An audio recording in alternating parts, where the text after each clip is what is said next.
Welcome to PADNET Presents. I'm your host, Derek J. Simpson, Executive Director of the Long Beach Community Action Partnership.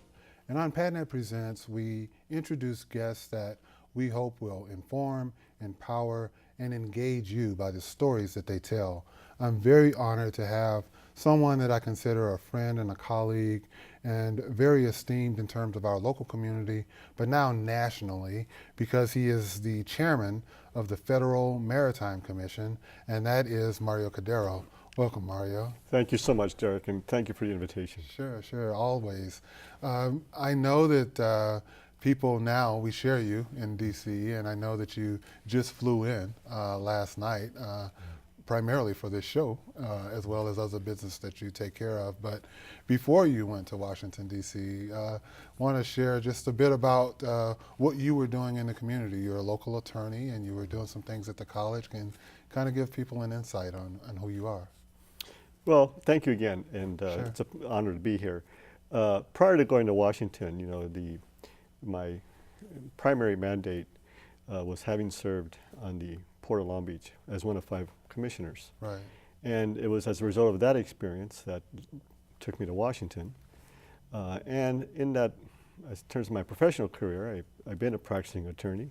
Mm-hmm. And prior to leaving to go to DC, because that position requires you for one to relinquish any other employment you may have or participating in any boards. Oh, wow. So you give up everything with regard to some of these federal positions. Right. So one that I did have to give up was my part-time endeavor was teaching at Long Beach City College, political science for the past 17 years or so. Mm-hmm. Something that again, I not only do I miss, but that was one that I like to connect to young people and right. give them a sense of not only responsibility, but a positive mindset in terms of what our democracy requires for active citizens to do. When you, over the span of 17 years, did you notice maybe a change in sort of how the youth, the students that came through your classes, did you notice any dynamic changes in terms of their perspective on civic engagement? Well, for the most part, I think that since I'm a student of the 70s, okay. I'd like to say that back then we had a very active engagement by mm-hmm. the college campus with mm-hmm. regard to not only social consciousness, but whatever you chose to be active in. Right. It was a time of active engagement. Right. Since that time, in my opinion, I think that for many reasons, I thought, in my opinion, students tend to, not be as concerned about some of the issues, like, for example, voting. Right. That's a right. tremendous problem. Right. I will say that I think one of the things that we saw from the president's first campaign in 2008 when he was elected, right. he managed to really bring young America to its feet. Right. So I think the one change that I did see, particularly towards the latter years, was students now were beginning to ask more questions, and it reminded me as when you and I were students mm-hmm. back mm-hmm. in the day. Mm-hmm. So I think it's a positive trend, but unfortunately, in terms of the funding of education, we've had some issues. Right.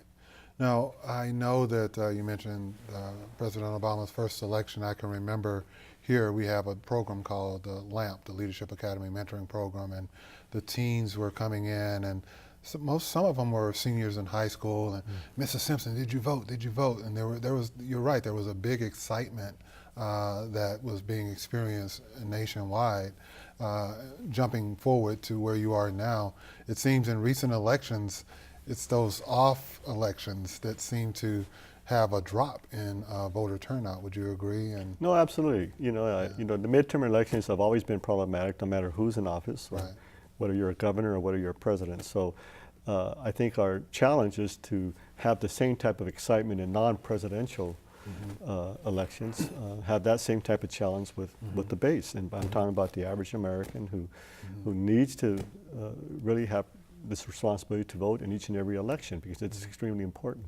What would you say, I know that you're not in the classroom now, but if by chance there were young people watching this particular program, knowing what you know now after being in Washington, D.C. and being closer than ever, I would imagine, to how our nation works, what would your words of wisdom be to them now about just the importance of voting, and not only for our presidential elections, but on our local elections as well?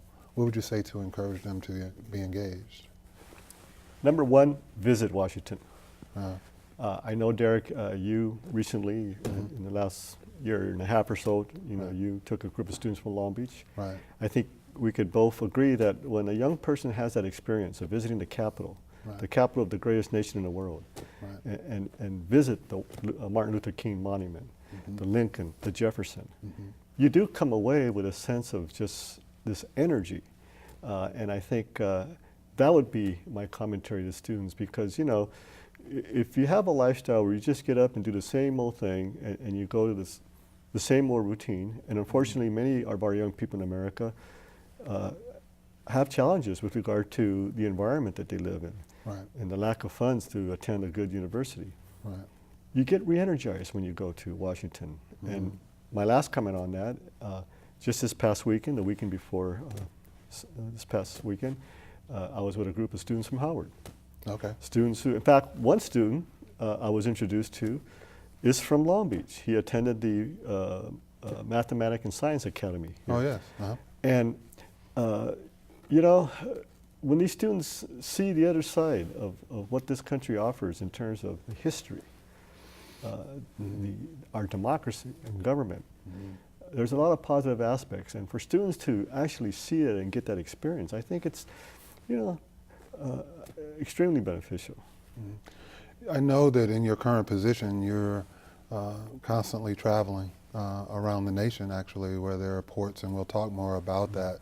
But when you notice those cities in terms of their culture and how things get done, to the extent that you can see, do you notice how does it make you look at Long Beach? Do you notice that, wow, we're not as bad as we think? Oftentimes we think we are, or that those cities really have something that we could learn from.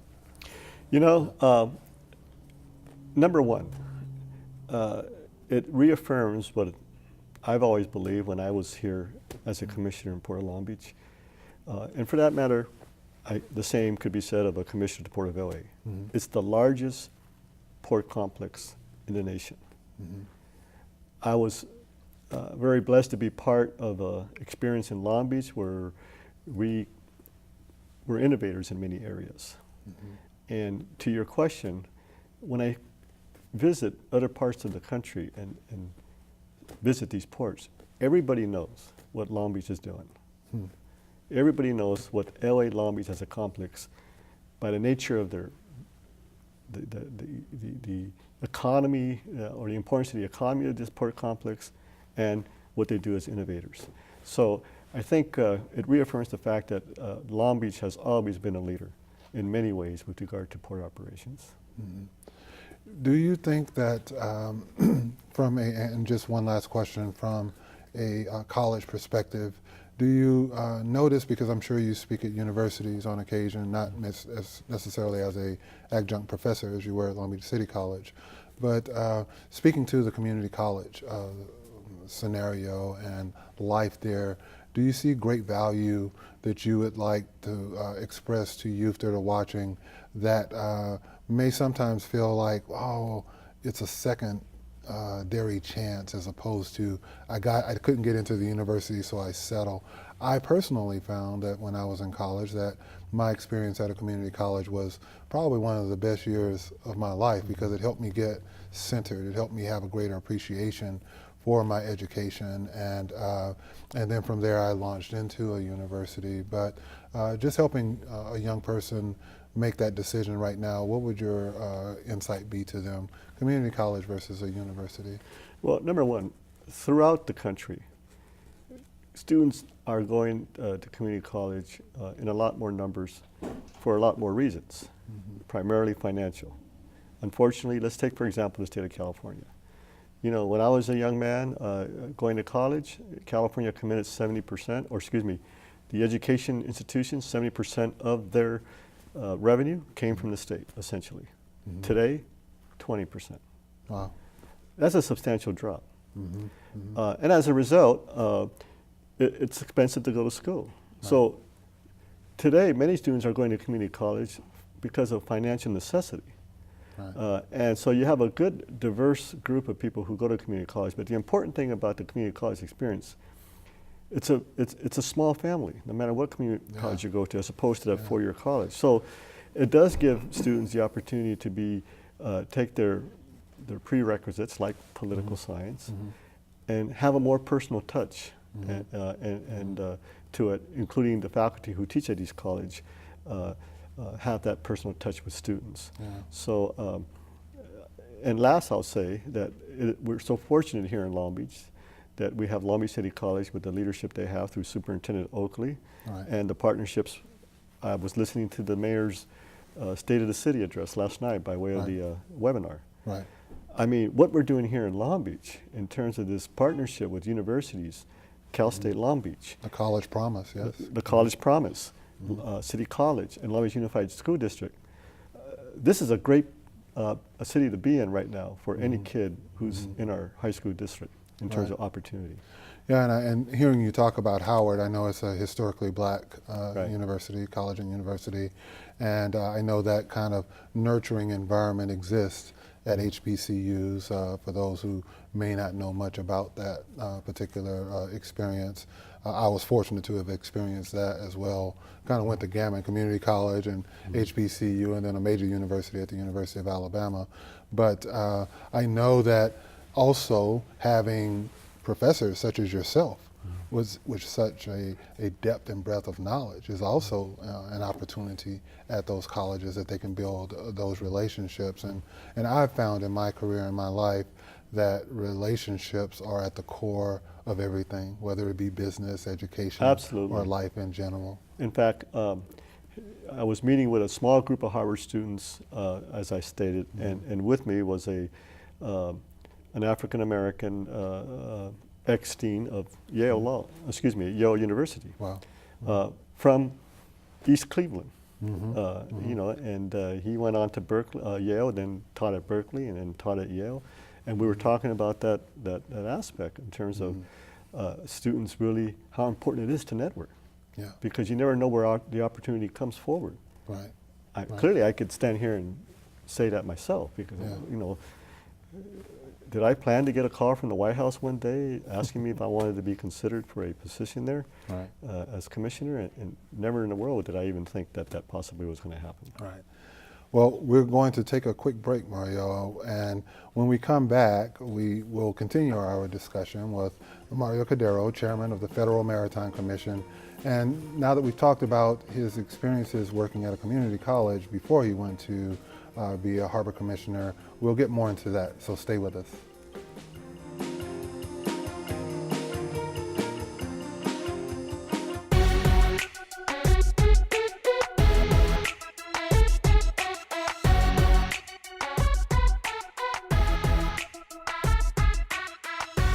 Hi, I'm Derek Simpson, Executive Director of the Long Beach Community Action Partnership, here at the We Labs satellite location.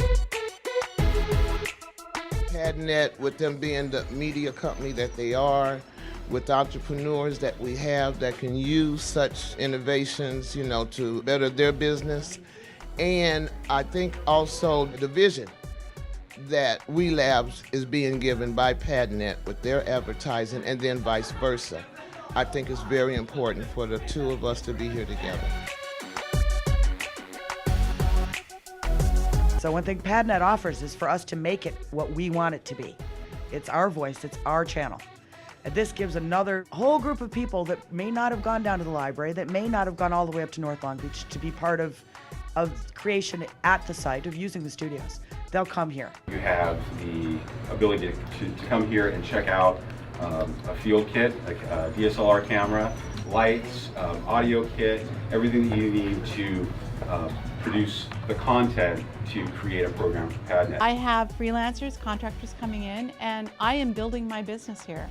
It has really made a difference between building my business from a home environment and building my business here in a professional environment that is very creative and collaborative and networking. We love We Labs.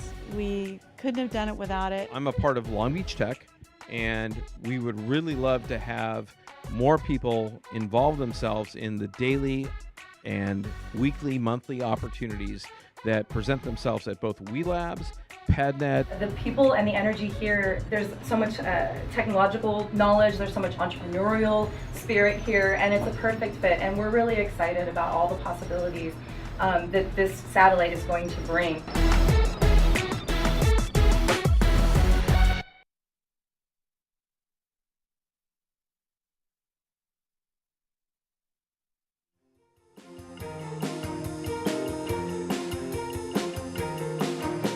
Welcome back to PADNET Presents. I'm your host, Derek J. Simpson, and we've been having a great conversation with Mario Cordero, who is the chairman of the Federal Maritime Commission in Washington, D.C.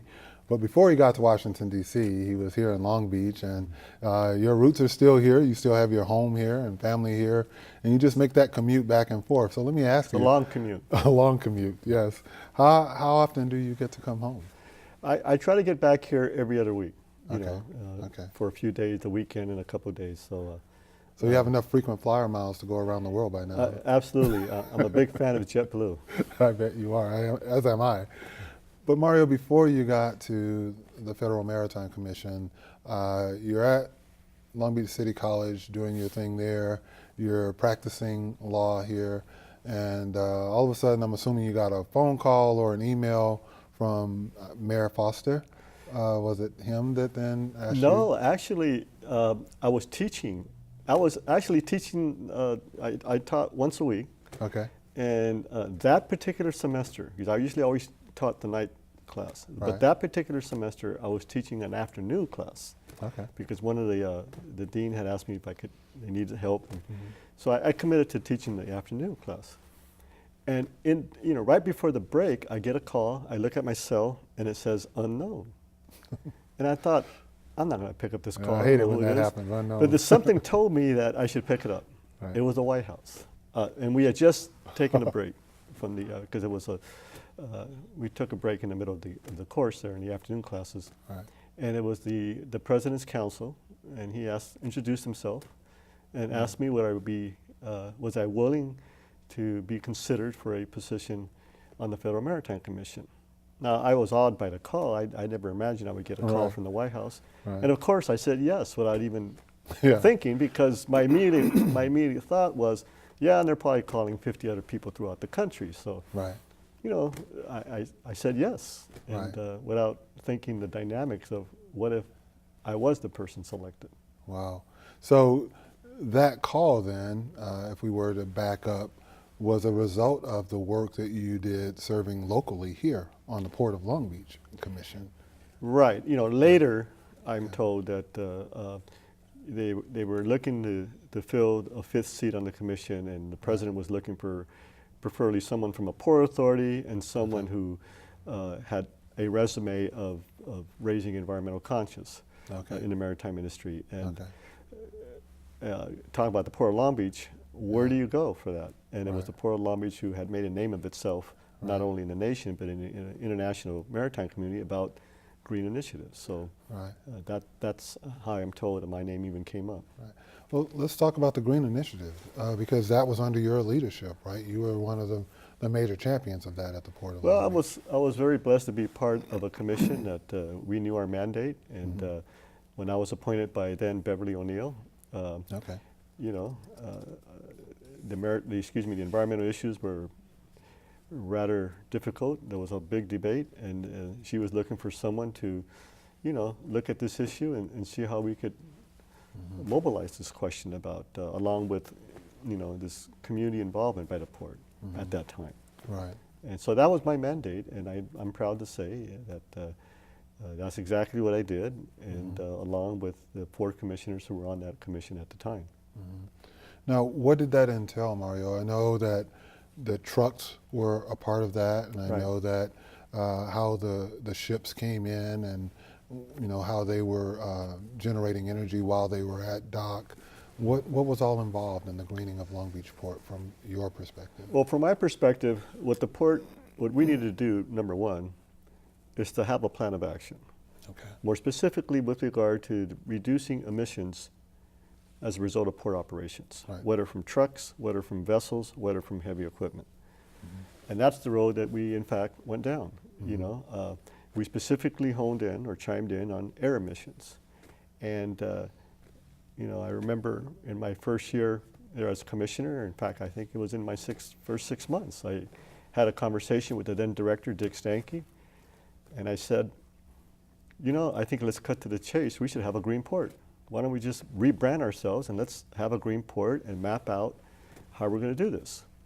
And that discussion went on in terms of how we would do this for about the next 8 months. And finally, in late 2004, our staff at the Port of Long Beach put something together, and it was formalized in January of 2005, and we're now celebrating, or Long Beach is celebrating the 10 years of the Green Port policy, for which, again, I noted that Mayor Garcia made reference to that in his State of the City address. Right, he did. So it was a great experience.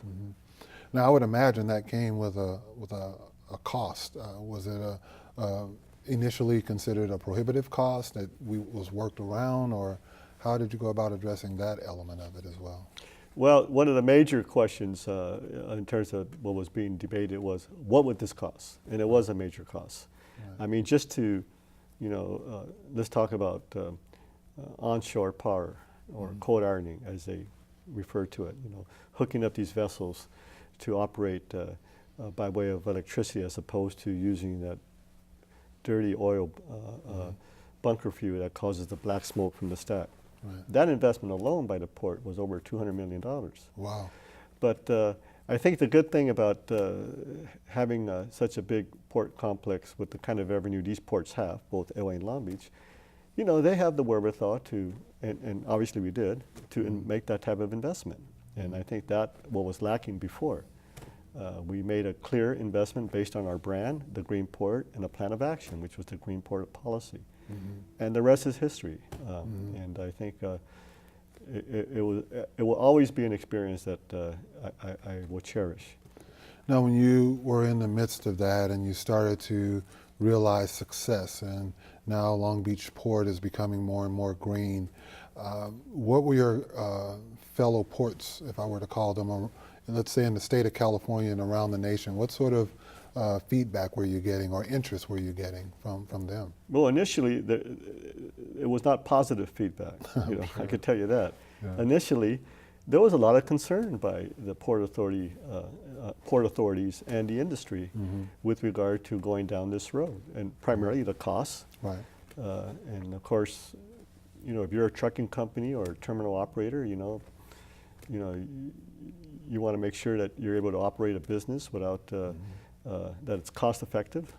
So there was a lot. In fact, you know, ultimately this whole case about the clean truck plan eventually ended up with the Supreme Court, as I expected or predicted. You know, at that point in time, it was the Port of LA that was in the end on those issues, but it was a very important decision, and the Supreme, you know, what we did then ultimately was looked at by the Supreme Court.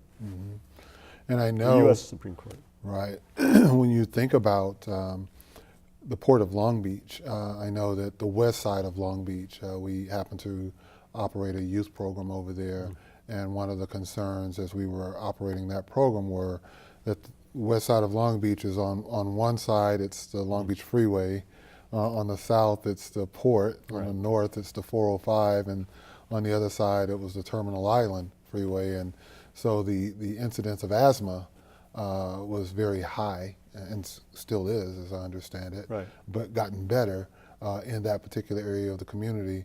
So I would imagine at some level that had to be rewarding too, to know that not only were you making the port green and more efficient, but you were also having a positive impact on the people of this community that live close by. Right, absolutely. The Green Port policy was a 5-point plan. And one of those elements was community engagement, because I think what you know, history shows, yes, we more aggressively addressed the issue of emissions, but we also addressed the issue that the port was part of a community. Right. It was, you know, the city is the port, you know, and so in fact I remember a saying that by the then publisher of the Press Telegram, who interviewed me in that first year, soon after I was appointed. He asked me what the challenges were, and I said, well, I think, you know, my hope is that the question is not for the community to come to the port, The question is for the port to go out to the community. Wow. And so that was part of the Green Port policy, which is now referred to as sustainable development at every port in the world. And I think that was the beauty of this, that it was definitely a win-win. And more importantly, we really worked well with the city in moving forward with what the then Beverly O'Neill expected us to do. Right. Who was an amazing mayor, and absolutely, and we have currently. Or she is. Yes, yes. In fact, she has a show here on PADNET where she interviews nonprofits and does an amazing job with that. Let me. We're talking about the community, and I know the community engagement is a major concern for you and a priority for you. So, in that 5-point initiative, the port coming to the community, I think that's a powerful statement, because even as an executive director of an agency here, I know there's a lot to learn. It's like it's the port. It's like this big cloud out there that no one quite knows how to approach, how to engage, because it can be somewhat intimidating, you know, no matter what your cause might be. But how was that movement to get the reverse to happen? That was an easier endeavor, and the reason it was easier, as opposed to the greening of reducing emissions, but the reason the community engagement was a lot easier for us to go down is because when you think about the last 4 appointments Mayor O'Neill made to the port, that is when I got there. Right. Myself, who I didn't come from industry. You know, I didn't even come from a maritime kind of background. Right. Doris Topshelver came from the city. Jim Hankla came from the city, ex-city manager. John Calhoun, ex-city manager. So you kind of lay it out there that what Mayor O'Neill, it seems to me, said to us, we need to have people on that board who have experience as from the city's perspective, which includes a community perspective. So that quest was so much easier when you had those those leaders in our community. Right. So, and that's in fact what we did, because each and every one of us, it was an easy job to say, you know what, we need to get involved with these community-based organizations. We need to get involved with these community-based parades, these community-based associations and dinners, and that's exactly what we did. It was part of the community engagement of the Green Port policy. And we started out this program talking about the power and importance of relationships, and clearly that's where, hearing you say that, the relationships of those new commissioners, they already had that trust established. They were leaders already. And then they bring that synergy and energy to the commission. That was a powerful force. We're going to take another break, Mario, and come back and talk about how you moved then from Long Beach to the Federal Maritime Commission. We're having a great conversation, as you can hear, with Mario Cordero, chairman of our Federal Maritime Commission, here on PADNET Presents. Stay with us.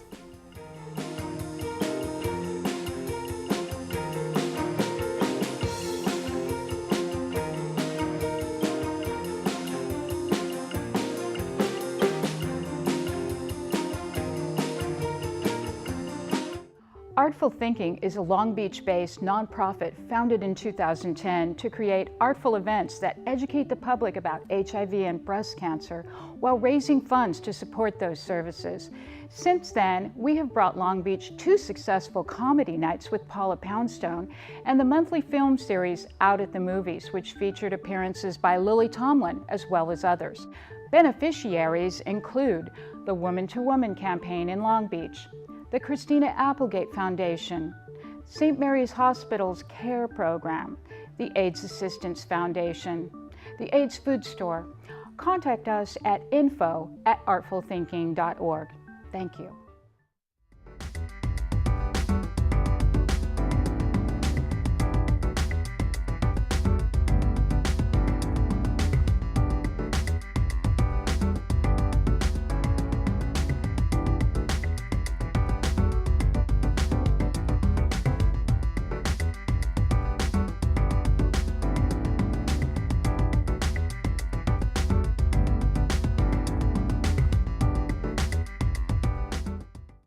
My name is Tari Shakur. I'm a youth organizer with Youth Justice Coalition. Our 1% campaign focuses on taking 1% of the budget used for LAPD LA City attorneys, sheriffs, county, and probation. This equals to $100 million a year. That's enough to fund 25,000 youth jobs, 50 youth centers, and 500 peace builders in schools and on the street, therefore decreasing the school-to-prison pipeline and mass incarceration of people of color in general. Visit youthforjustice.org to learn more about the campaign and get involved.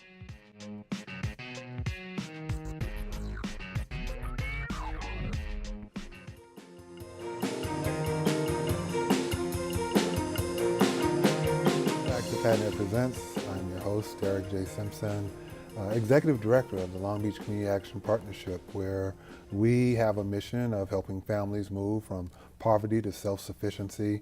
And in order to do that in our community, it's important to establish relationships with not only those that we serve so that they trust us and know that we're doing our absolute best to provide quality care and services to them, but also with key community leaders that can help us attain our goals by leveraging their resources with ours, or their wisdom with ours, or their insight with ours.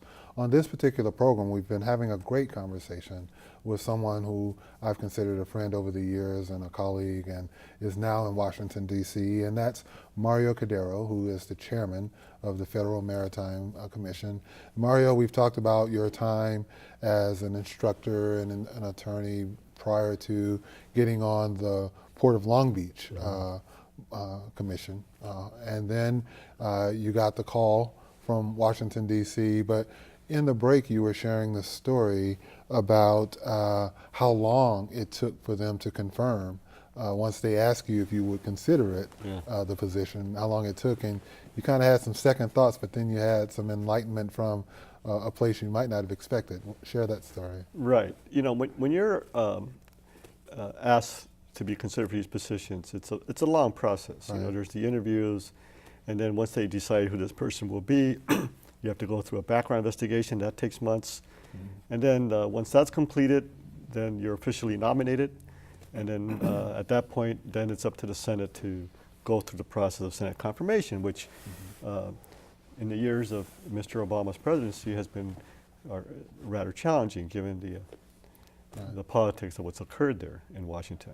Right. So it got to a point where I thought, you know, this is taking too long, and I had made a decision that I was just going to stay put. You know, I wasn't going to move forward with it. I remember distinctly that one of my students in my class asked me the question. She said, "Mr. Cordero, I thought you were going to D.C." And I thought, well, you know, as a matter of fact, I've reconsidered, and I'm going to be calling the White House and letting them know that I think I'm just going to stay in Long Beach. And this young lady asked me the question because she heard me, the class, or my students over the years have heard me many times talk about networking, opportunities, walking through that door. She says, "I thought you said when that door opens, you should walk through that door." That night I went home, and that question was burning in my mind. And she was right. That door was open, and I needed to walk through that door. And I'm glad that was one of the best decisions I ever did. I walked through that door. Now, you were designated in April of 2013, I believe it was. No, you mean I reported to Washington in June of 2011. Okay. And in fact had been nominated in the fall of 2010. All right. All right. So, now, and then just recently, you were telling me that in the last week or so, maybe. Well, just yesterday, the president renominated me for a second term. Right. Well, congratulations on that. Thank you. Thank you. Now, you leave Long Beach, you go to Washington, D.C. I'm assuming you have to establish, you know, you got to find a place to live. Right. You had to, you know, be in agreement with your family that you're you know, going to spend most of your time there or half of your time there. How was the transition for you? Because then you also had, I think you said you have over 100 staff on your team? Yeah. How was that transition? Well, the transition to Washington in terms of when I first went there was, I had some relationships there that I knew. A good, very, very good friend of mine, I went to law school, an attorney named Donald Temple. You know, Donald and I went to, we were classmates at Santa Clara University School of Law. And Donald's been in Washington since he's graduated. And, wow. So he's a very well-known civil rights attorney in D.C. So for the first couple months, I lived with him. And then Gloria and I, we found a condo to lease. And And then we, it was kind of an easy transition for me. Not talking about the weather though. The weather was difficult. But as to the commission,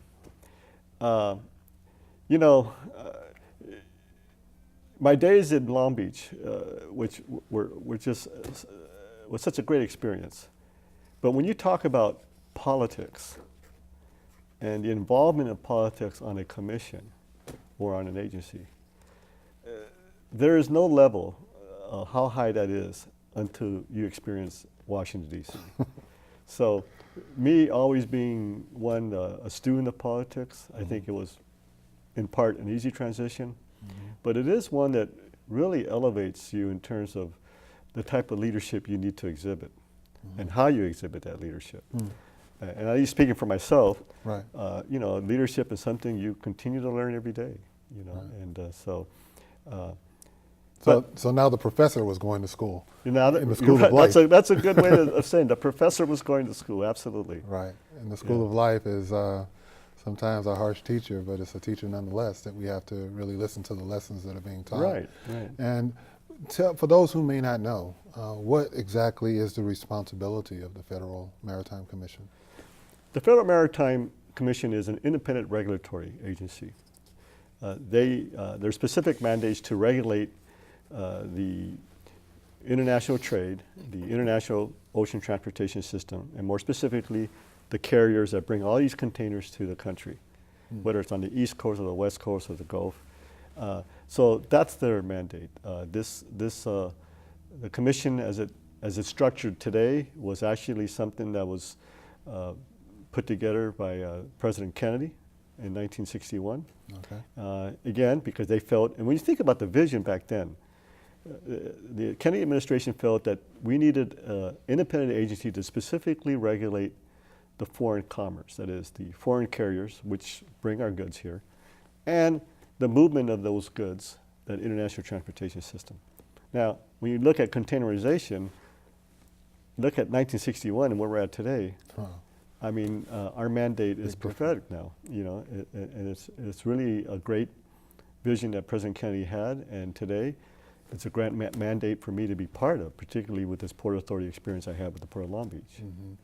Do you find that your work also takes you then abroad to other countries, or is it more so just here in the United States? Because of budget limitations, Right. because the bad news about this experience is I've been in Washington in a very unusual period of that history will mark, which is the deficit and all that goes with the agency budget. So, our travel budget is rather limited from days old. So I have done some international travel, but it's limited because, again, as chairman, I want to make sure that our budget reflects the absolutely necessity of what we have to do here on the domestic side.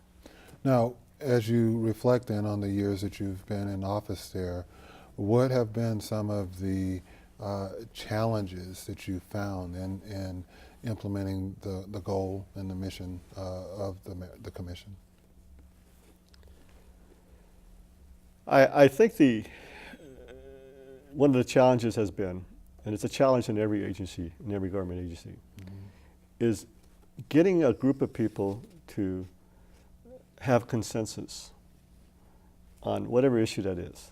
So, Washington is a town where people tend to fall on two sides of the aisle. You're either on the Democratic side Red or on blue, the Republican side, or maybe you're in the middle, independent. But the challenge that I'm referring to is getting people to come together and have consensus and an agreement, number one. And number two, as chairman, bringing the people who do the work, which is the staff, and in this case, looking at the Port of Long Beach, I have a lot of respect for any Port Authority director. I now appreciate Dick Stanky's challenge as when he was director that he had, making sure that everybody's on board and we bring people together, and and any director there that follows, because essentially when it comes down to it, Derek, is having the ability to work with people, Right. despite whatever differences we may have. Right. And I think it's not a, it's a difficult challenge in terms of bringing consensus, but it's an easy challenge because it teaches you that, we're all different, but we have to get to a point where we all agree because there's a mission that in the end that we have.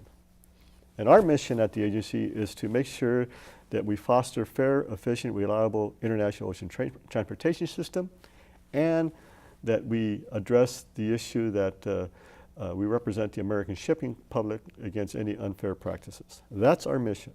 So I need to get everybody on board on that mission, and which we are. Considering your travel was limited, does that mean then that maybe the leadership of the ports around the U.S. would then come to you, or are there like annual meetings where you get to share best practices or share concerns, or how does that work strategically? Right. I have a lot of people come to Washington and visit me. I mean, every major carrier in the world has been in my office. Those are the people we regulate. Right. And we also established, like for example, on the environmental front that we were talking about earlier, the FMC, we put forward a best practices with regard to our environmental initiatives. And so I have major CEOs of carriers, including the cruise industry, who have been in my office, and we talk about these type of things. And the cruise industry has a lot going on in their own right in terms of what's been happening both with passengers and just safety, I would imagine. So right. Those are other challenges which Congress has addressed or attempting to address. There's been a lot of debate about that. But I can represent, I believe, that I think that we're turning the corner, that the cruise industry is turning the corner with regard to being socially responsible with regard to some of the environmental aspects, what they need to do in terms of reducing emissions and issues such as the ballast water. I'm optimistic in terms of what we've been able to do on that front. Yeah, and I know here in Long Beach we have, in recent years, I guess since you've been involved with the maritime industry, Carnival here. And I know in my hometown of Mobile, Alabama, they even have a ship that leaves there and goes into the Caribbean. So it seems that industry in some ways is growing more and more around the United States. Oh, absolutely, yes. We have an opportunity for one more break, and when we come back, we would like to talk more with Mario Cordero about his vision, looking forward for his next term as the head of the Federal Maritime Commission. So stay with us on PADNET Presents.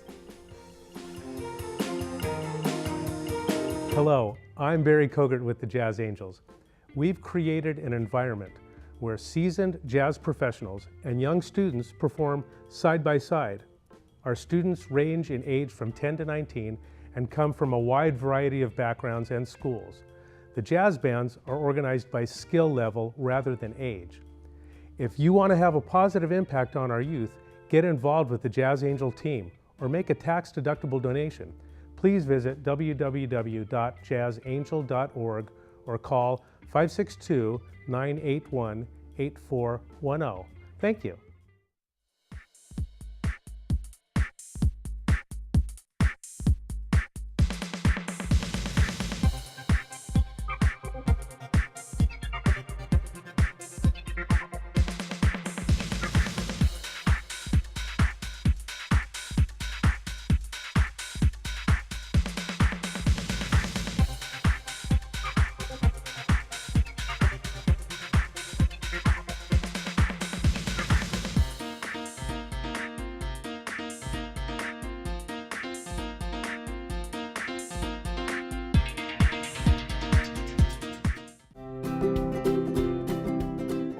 I'd like the variety. One day we could be working on filming a TV show, talk show here in the studio. Other days we could be taking some of the equipment out in the field and filming something out there. We could be editing. It's been cool to work in the studio and all that and learning about lighting, audio, and camera work. I think that working for PADNET or being an intern has been really great. If you're looking for an internship, PADNET would be a great place to start.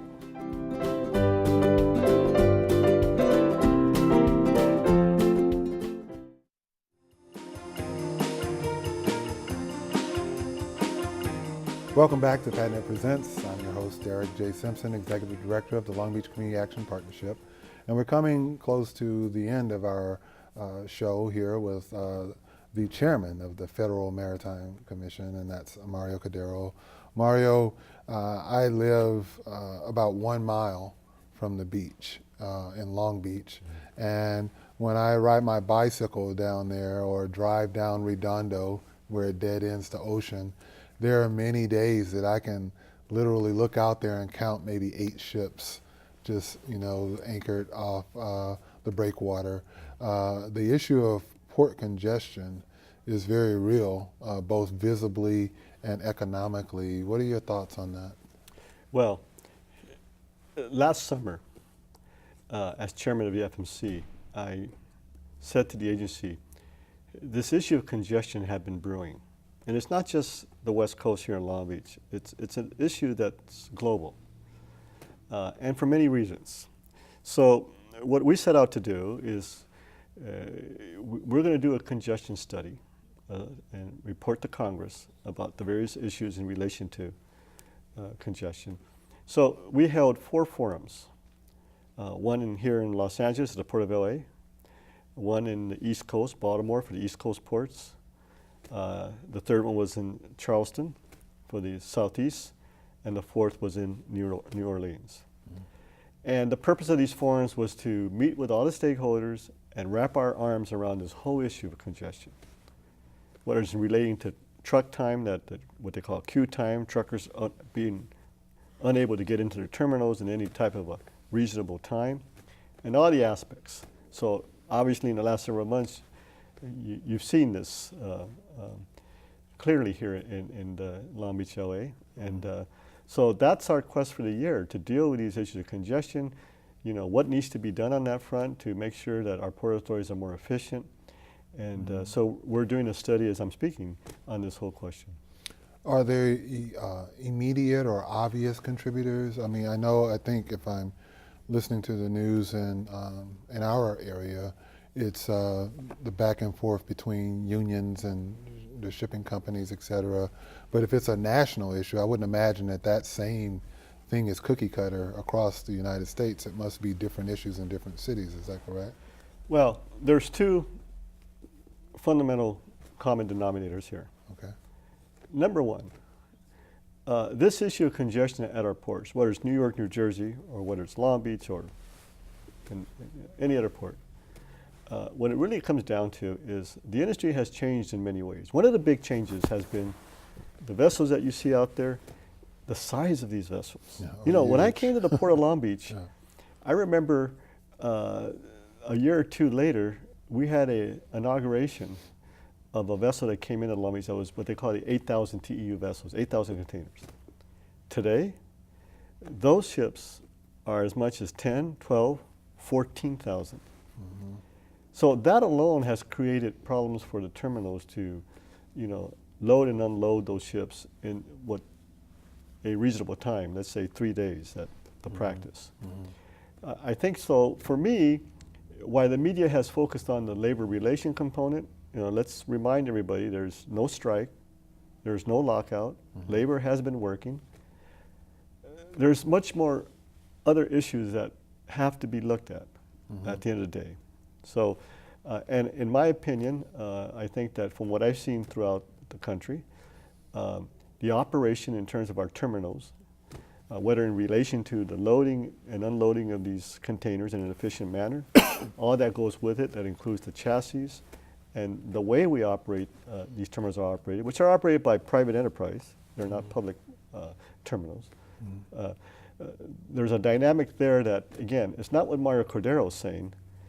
The carriers are saying this. I've had carriers in my office talking about these issues regarding the terminal operations, and these dynamics are being worked on today. We'll get to that point. So, again, I don't want the public to think that because, let's say, tomorrow there's an agreement on the labor issue that everything is cured. We're far from that. So it's more of an entire workflow that someone had the bright idea to make the ships bigger, right? But at the same time, everything else in that supply line had to consider with bigger ships, more cargo, that everything else had to increase its capacity, including our freeways and trains and everything else, I would imagine, to getting No, that absolutely. to the market. I think, you have California alone is upwards of a 38 million market in terms of people here. Our economy is based basically on retail. And so when that gets logged up and jammed up, there's a lot of angry people. And I was joking with you before, it wasn't a joke, haha, it was reality that I heard on the news that somewhere, I believe it was Argentina, that the McDonald's was coming up with alternatives to French fries because of things being backlogged in ports here in America. And I think why such a focus on Long Beach, Los Angeles, because they are our biggest port complex. 40% of the goods that come from Asia, at least 40% of that goes to the East Coast in some fashion. So there's people in Ohio, and in fact, I was in Charleston. One of our forums, as I indicated, was held in Charleston.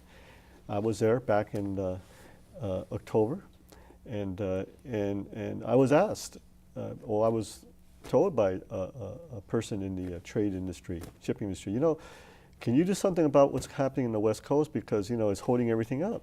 By the time my container gets out here, it's costing me money. So I think it's really a convoluted issue. It deals with the rail, the intermodal connections, and so I just want to make sure to make clear, the labor issue is a part of it, but that is not the quick fix. Not the whole thing. And people need to understand that, and people in the industry do. Now, it's my understanding as well that the Panama Canal is being widened to better accommodate those larger ships. What impact do you perceive that having in terms of the Port of Long Beach? Some might say that it's going to take away business from the West Coast, period. What are your thoughts that you can share? My thoughts today on that are the same thoughts I had as a Port of Long Beach commissioner. And all along, in the many years I was there from 2003 to 2011, there was this concern about losing discretionary cargo and losing the market to Panama. Back then, there was some people that forecasted as much as a third of a loss of the cargo, 25%. The Georgia Port Authority did a study, but today is exactly what I said back then. I don't believe it's going to be a major threat or an impact. At best, we're in the single digit, and again, the experts today who are doing that forecasting predict maybe 6, 8, 9%. We're in the single digits. It's not a double-digit figure. I think the good things about what's going on here in Long Beach and LA is you got some great executive directors who are making sure that the efficiency issues is going to continue according to plan. So no one beats the infrastructure here in Long Beach, LA. We have, coming to our last minutes here of the show, what would be your vision as you sit here? I think you said your term is 5 years now. What would be your vision for the next 5 years in terms of what you would like to see accomplished under your leadership at the national level? Well, first of all, with all due respect to the Senate, that term only comes about if the Senate confirms me. Okay. So I don't want to jump to that conclusion. Okay, we're going to put positive energy out there for you. So, if that's what you but what I would like to continue to work on is making people aware, the average American, how important commerce is, particularly port authorities, how important it is to move this cargo, and how important that for that industry to have the social consciousness that Long Beach has exhibited. You name it, whatever that is, community-based, working with community. I used to say with regard to in Long Beach, that the question for the Port of Long Beach and this industry was not that it'd be only for the benefit of a few, but for the benefit of the many. The community-based organizations, the schools, the education, social issues like diversity. Let's be honest, there's a lack of African Americans and Latinos in a higher echelon of this maritime industry. That's something that, again, it's a continued challenge. I feel positive about the young people who are coming to learn about how important maritime is and port authorities. But on the policy issue, I think, again, is really keen on our mission. Our mission is to make sure that we foster fair, efficient, reliable, international ocean transportation system. Because trade, and I mentioned the retail component, our economy, 70% of our economy is based on retail. And today in our global world, that movement of those goods, upwards of the 90th percentile, come by way of a vessel.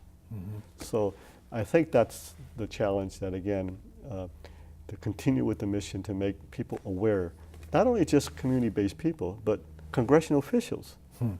You know, I mean, we're very blessed to have people in Congress like Janice Hahn and Alan Lowenthal who come from this area, who know how important the ports are. And they're both leading advocates about the importance of port authorities to this nation. Yeah.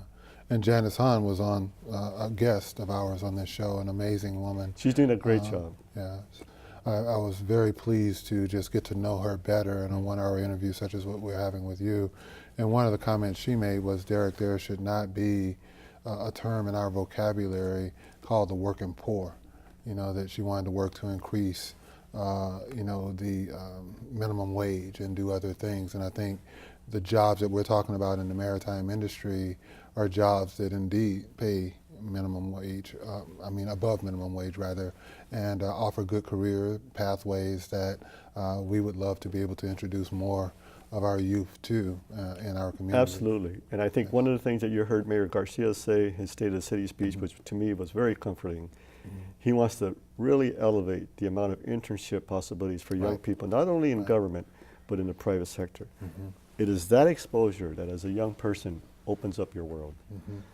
And the Port of Long Beach, the port did that, but obviously we're going to take this to a new level now. In 15 seconds or so, what are your thoughts about our current commission? You think they're doing a great job? It's a great commission. I've met every one of them. They're engaged, they're visionary, and I think you'll see the Greenport policy now going to the next level. You know, I think the new director, along with those 5 commissioners, John Slangerup, is absolutely visionary. He's focusing on renewable energy and everything, again, to continue to maximize a Greenport policy that, as envisioned back then. So, yeah, I think there's a lot of energy on that commission. So Long Beach should be very excited about that commission. That embraces the city, by the way. Yeah. Well, thank you so much. You've been very enlightening, telling us about what goes on in Washington, D.C. and your journey there. And I'm sure that some who've watched this program are inspired by what you've had to share. So thank you for joining us.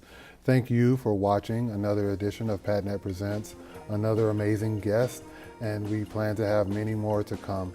So as you think about what Mr. Cordero has shared, think about our local port and our local community and how you can get engaged to make Long Beach another great day, another great city that others around the world appreciate as we do. Thank you.